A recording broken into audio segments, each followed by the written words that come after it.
Alright, what's up sa inyo mga kababayan? So ito po pag-uusapan natin mga kababayan ay yung patungkol po sa balitang ito na lumabas na kung saan dinagsa daw po ng napakaraming sponsorship etong Tape Bulaga. Dahil daw po mga kababayan dito sa nakasulat sa balitang ito. At ang sunod po natin pag-uusapan ay walang iba lang naman po kung hindi yung napakatinding banat nitong si Renton Labrador or Labading dito kay Paulo Contes mga kababayan. Pero bago po natin pag-usapan yan, inayos ko po muna sabihin sa inyo na kung kayo po ay bago pa lamang po sa ating YouTube channel, inihikayat ko po kayo na huwag niyo po sana kalimutan na i-like etong ating live streaming at huwag niyo na rin pong kalimutan na mag-subscribe sa ating YouTube channel. Hit nyo na rin po yung ating notification bell para lagi po kayong updated sa tuwing mag-upload po tayo ng mga ganitong klase ng live at panibagong video mga kababayan. So ito, umpisahan agad natin yung ating pag-uusapan bago pa tayo ulit bumate. Ano po? Umpisahan natin ang pag-uusapan natin dito sa balita na inilabas nitong si Beth Spills. Mga kababayan, yung patungkol po dito sa dinagsa daw po ng napakaraming sponsor, etong fake bulaga. Dahil daw po dito sa nakasulat na ito. Kaya sabi dito, ayan credit to the owner, Poroknoy, yun yung nag-post. Sabi dito, Eat Bulaga certified child friendly. So ito daw pong Eat Bulaga is talagang solido na kaibigan ng mga kabataan. Ito na. Kaibigan daw ng mga kabataan or mga bata, mga kababayan sa madalit salita. Ito daw pong Tape Bulaga is parang sa mga bata or palabas na pambata or kinakaibigan yung mga bata. Ngayon, kung ito palang palabas nila ay child-friendly, anong magandang makukuha ng mga kabataan sa palabas nila? Yan kasi yung malaking katanungan dito mga kababayan. Anong magandang aral ang makukuha ng mga kabataan yung sumayaw at magpakita ng ano? Bagamat hindi sinadya, ganun ba? So sabi dito, basahin po natin, child-friendly. Yan ang karaniwang bigkas ng mga magulang at kabataan kapag tinatanong kung anong masasabi nila sa bagong Eat Bulaga. Simula noong umere ito noong Hunyo 5, taong kasalukuyan mga kababayan or 2023. Marahil napansin ng mga masugid na mga manonood ng programa ang pagkakaiba noon at ngayon. Yun daw po yung sabi. Napansin daw po ng taong bayan or ng mga magulang yung pagkakaiba daw po ng Eat Bulaga dati sa ngayon. Dahil yung ngayon daw po mga kababayan is pangkabataan. Ito yung sinasabi ko Ito talaga yung nakakatakot panoorin para sa mga kabataan. Bakit? Dahil anong makukuhang aral ng mga kabataan dito sa bagong dito sa kabila? Wala. Yung tanggalan yung mikropono, yung matanda. Yung sumayaw at magpakita ng pasas. Yun ba mga kababayan yung mga magagandang aral na makukuha ng mga kabataan kapag ka napanood yung yung kabila? Yung sinasabi kasi nila na child friendly parang napakalabong paniwalaan. 'Di ba? Lol, mas child friendly kapag TVJ ang nandun. Yes, tunay naman kasi wala tayong nakikitang doon, mga malicious, mga malisya. Wala tayong nakikita doon na matandang tinatanggalan na mikropono tapos hindi magpa-public apology. Wala tayong nakikitang ganon. O sabi pa dito, basahin pa natin, mas nakakaliw ang mga segment nito gaya ng pinaka-G sa Getly, QR o yung QR code mga kababayan. May paki-watch copy post, yan pa yung sabi dyan. At The Bus Station, Word of the Ring, Count Me and You Win, ayan, box to box. Hey Mr. Rider, be happy, ayan. Chaleco Boys, EB Stage at iba pang naglalakihang papremyo at production number mga kababayan. Yan po yung sabi dyan. Sabi pa dito, mas naging kapanapanabik rin ng mga televiewers ang pagbabalik ng institusyong segment ng programa ang Little Miss Philippines 2023 kung saan nagtatagisan ng talino at talento ang mga batang babae kalahok sa nasabing segment ang mga bibong contestant mula Metro Manila, Luzon, Visayas at Mindanao. So ngayon mga kababayan, ang pinupunto kasi natin dito, yun naman mga ipinalabas nila dito halos naipalabas na rin naman, wala na rin namang nabago.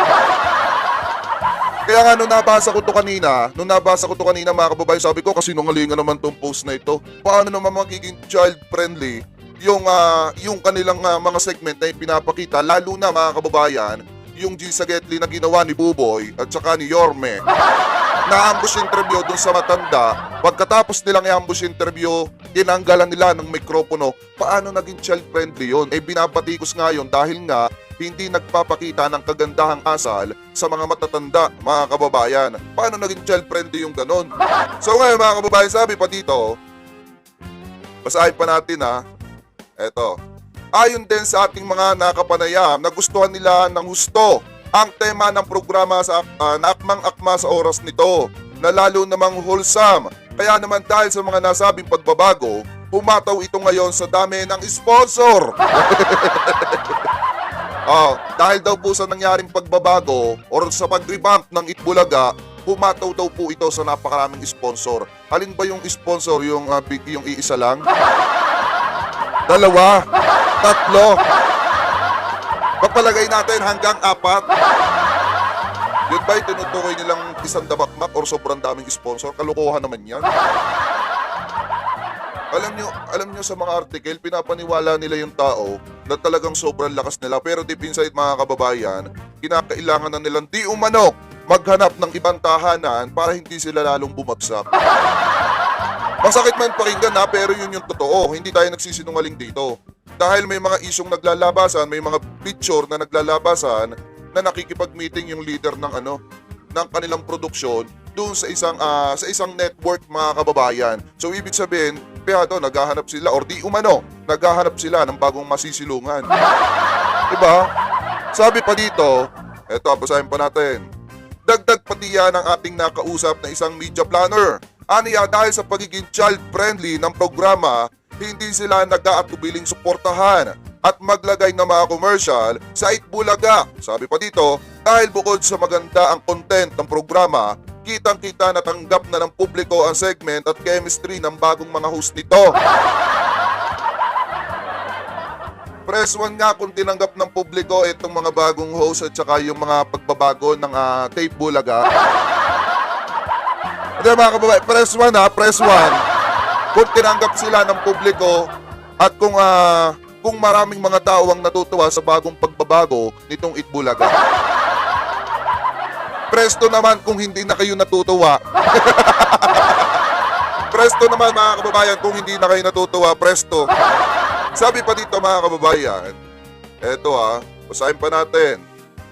Napansin din ng ating nakapanayam na mga magulang ang pagiging fresh at vibrant ng mga bagong host. Nila makikita ang tunay na tulong at saya sa tahanang pinakamasaya tuwing tanghalian, Itbulaga. So parang pinapalabas nila dito, hindi daw fresh etong Tito Big and Joey. Ganun ba? Ganun ba yung pinapalabas nila dito, ang Tito Big and Joey hindi fresh? At ang fresh etong mga bagong host? Alin yung pagsayaw ng walang suot na yung pangangagaw ng mikropono sa mga nai-interview na solid uppercuts? Yun ba yung fresh yung sinasabi nila? Yung tinakasan yung pamilya para makapangbabae? Hindi, joke lang. Diba? Sabi pa dito mga kababayan, mapapanood ang programa sa GMA Network Nationwide mula Lunes hanggang Biyernes. Wala kami pake. Huwag na natin ito mga kababayan. So ito po yung sinasabi dito na sa madalit salita kaya natin ito tinapig. Kasi pinapalabas nila na kaya daw lumalakas itong generic na Itbulaga is dahil daw child-friendly. Ibig sabihin, pag sinabing child-friendly, pambata daw po. Kung pambata mga kababayan, bakit pinagsasayaw nila ng kita yung Diba? Bakit pinagigiling nila ng lumalabas yung yung pakwan? Although kahit sabihin natin, sige, hindi sinasadya, pero bakit naman hindi nila Bakit naman hindi nila sinabihan na, uy, magsuot na naman ng pantakip dyan. Kitang-kita naman kasi. Diba?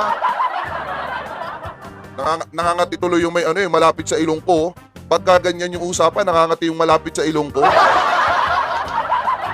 Diba? Bakit nila hinahayaan na mangagaw ng mikropono si Buboy doon sa mga matatanda? Diba kawalang respeto yun? Sige nga kayo nyo sabihin na child-friendly yung palabas ninyo. Ngayong may matandang inaagawan ng mikropono at isang pagpapakita ng kawalang respeto sa mga matatanda. Aber? Diba? Sabi dito, wag man damay, lol. Pambata dahil yung nipple pwede breast milk ng bata. Wala po tayong pinapangalanan mga kababayan ha. Wala tayong pinapangalanan. Ayaw kong may pangalanan kasi babae yun.